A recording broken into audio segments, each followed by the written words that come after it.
Hi అండి. అందరికీ నమస్తే. ఈ వర్షాకాలంలో అల్లం ఎక్కువ యూజ్ చేస్తూ ఉండండి. అల్లం వేడి చేయడం వల్ల ఎందుకంటే జలుబు, దగ్గు, జ్వరం ఇలాంటి దరిదాపుల్లోకి రాకుండా చేస్తుంది. అల్లం ద్వారా టీ పెట్టుకోవడం గానీ, లేదా అల్లం కషాయం చేసుకోవడం గానీ, లేదా అల్లం పచ్చడి గానీ, లేదా మనం వండుకునే వంటల్లో గానీ యాడ్ చేసుకోవటం వల్ల మనకి చాలా బెనిఫిట్స్ అనేవి ఉంటాయి.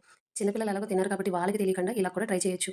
ఫ్రెండ్స్ ఈరోజు నేను అల్లాన్ని ఎలా మొక్క నాటుతున్నానో చూపిస్తున్నాను ఫ్రెండ్స్. నాకే తెలియకుండా మా ఇంట్లో అల్లం వచ్చిందండి. మా అబ్బాయి ఏసాడేమో అనుకున్నాను కానీ కాదంట.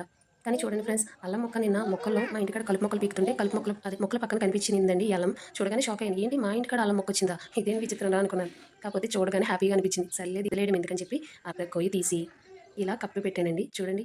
ఇలా కప్పి పెడుతుంటే మా చిన్న సిసింద్రి ఉంది కదా! మా సిసింద్రి కూడా నేను నీళ్ళేస్తానో లేదా నేను మట్టి తవ్వుతానంటూ చాలా బొర్రుతుందండి. సో, చూసారు కదా! ఇలా అల్లాన్నయితే నేను నాటుకున్నాను. సో, మా అమ్మాయి చూసారా మట్టి కాడ ఏం చేస్తుందో? మొక్కనైతే ఇలా నాటుకున్నానండి. జస్ట్ వాటర్‌ని ఇలా జల్లుతున్నాను అంతే. వాటర్ ఎక్కువ పోయట్లేదు. ఎందుకంటే అల్లం కుళ్ళిపోతదేమో అని భయమేసింది. సో, ఇంతేనండి. అల్లం మొక్కనైతే ఇలా నాటుకున్నాను నేను. సో, ఇందులో తప్పొప్పులేమైనా ఉంటే మీరు నా కామెంట్‌లో చెప్పండి.